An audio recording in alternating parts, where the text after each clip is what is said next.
All right. What's up? Good morning, everybody. Happy leadership. It's Leadership Thursday. Good to have everybody here. Hope everybody is, I hope you're doing okay, but I think the reality is, I don't hope you're doing okay.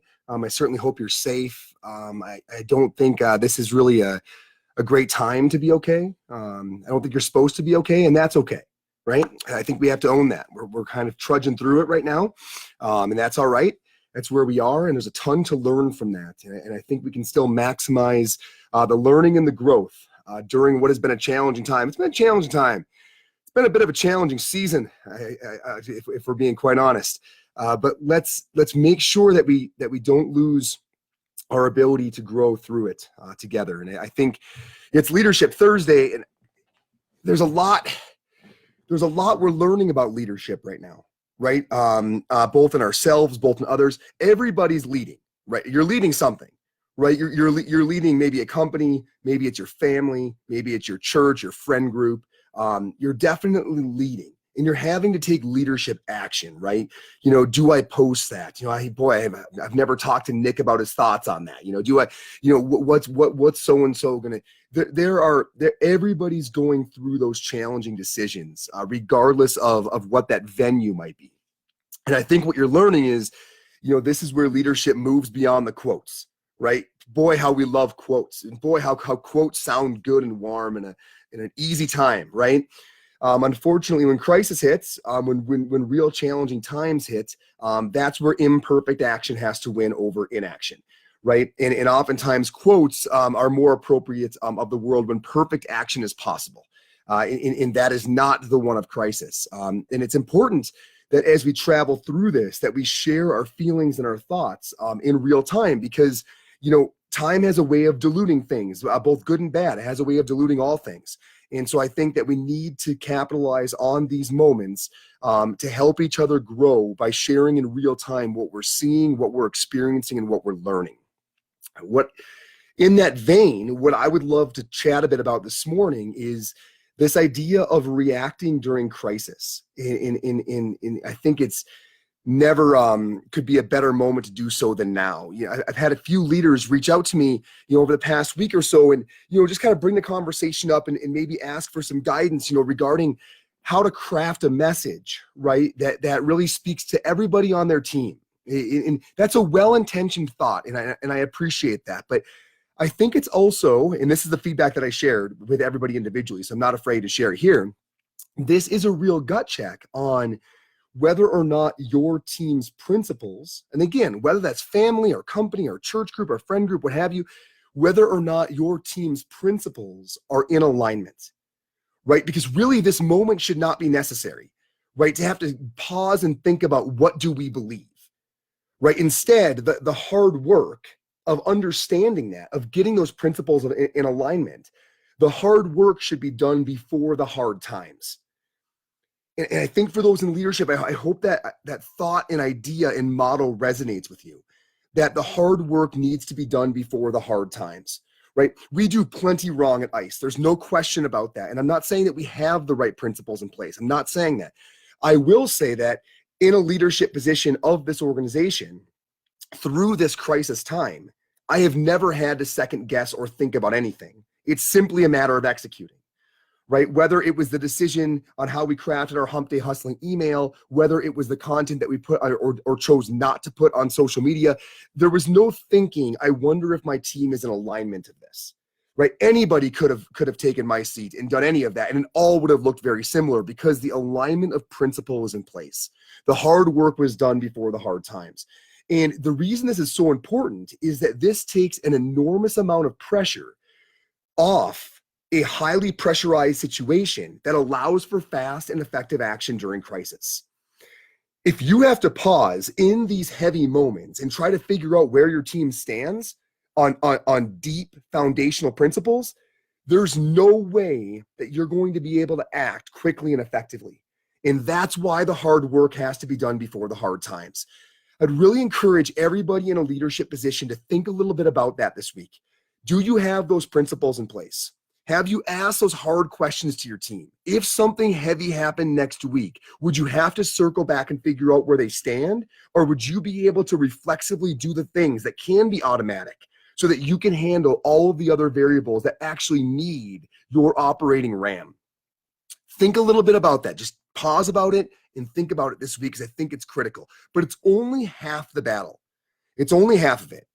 Okay, knowing where your team stands on these principles is half the battle. To create fast and effective action, you must also embrace, right, during crisis, that this is an opportunity to clarify your principles to your followers. Okay, to do that, to embrace that, you've got to be happy to lose those that aren't in line with your beliefs. You have to be happy to lose them. You have to know that you're going to lose them. As you clarify your principles, you are going to lose some people that don't hold them. You have to embrace that. You have to look at that as a good thing. During challenging times, you will deepen your relationship with your audience, but you will also thin your audience a bit. So having the mentality of trying to retain everybody, heaven forbid, having the mentality of trying to grow your audience is a mentality that will lead to disaster and crisis. You have to have the mentality in crisis that what you are going to do is clarify your principles to individuals that are following you, and those that are aligned with them, you will deepen your relationship with them. The reason this is a good thing is that who you walk out of crisis with are your true fans. And those are the people you can over deliver to. Those are the people that you have purpose for, right? Not people who are kind of following you for some random reason that every now and then tuned in or may not really even engage with the company. In the moment you say something that offends them, they're gone. They may or may not bring you revenue. This is not a time to think about that.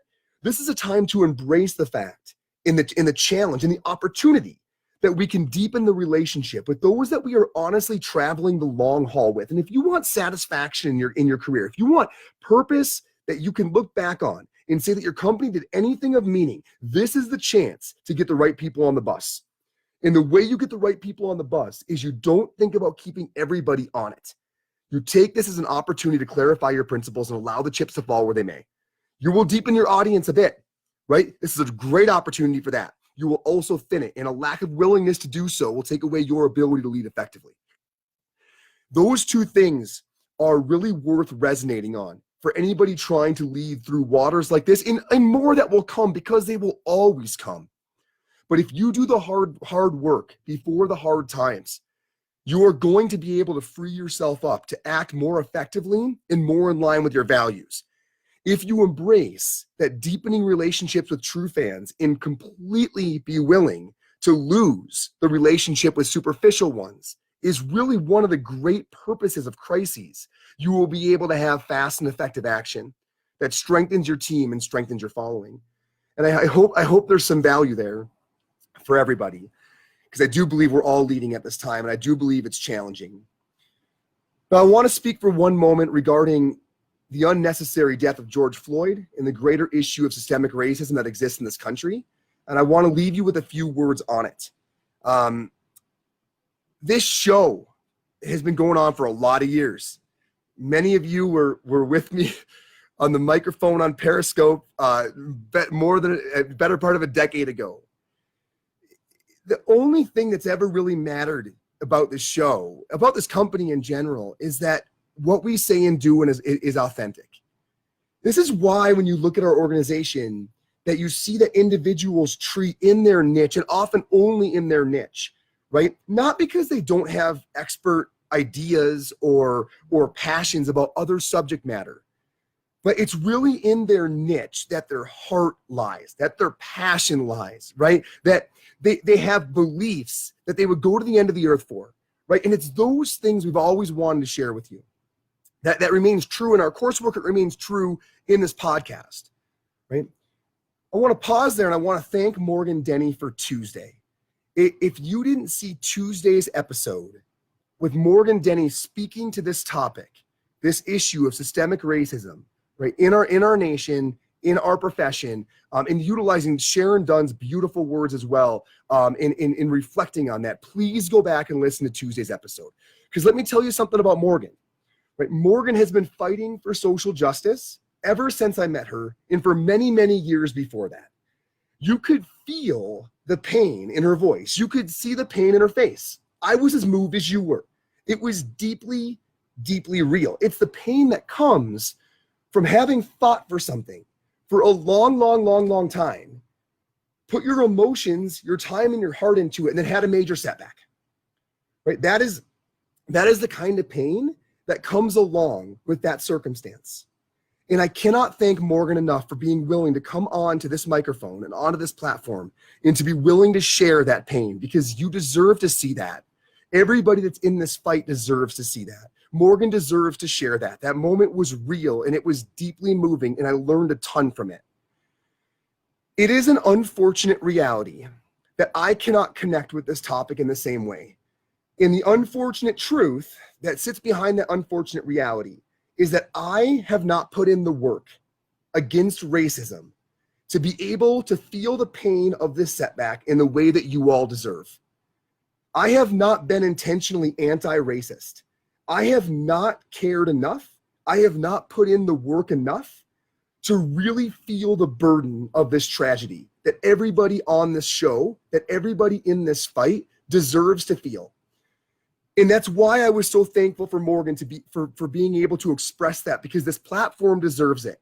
But I haven't done the work to be able to be the right person to deliver it. And I'm not going to come up with some speech, right, to try and move you all and rah this moment and be inauthentic and pretend that I have. Now, there are two things I want to offer, and then I'll get off the microphone and let everyone go about their Thursday. Those two things, the first one is an apology for the reality that I just expressed. It's not okay. Many of you read my Instagram post, right, where I talked about the fact that my wife and I sat with our kids last week and we watched the video of George Floyd literally having the life squeezed out of his neck. And that was a really emotional thing. It's hard to do with a 13 and a 12-year-old, right?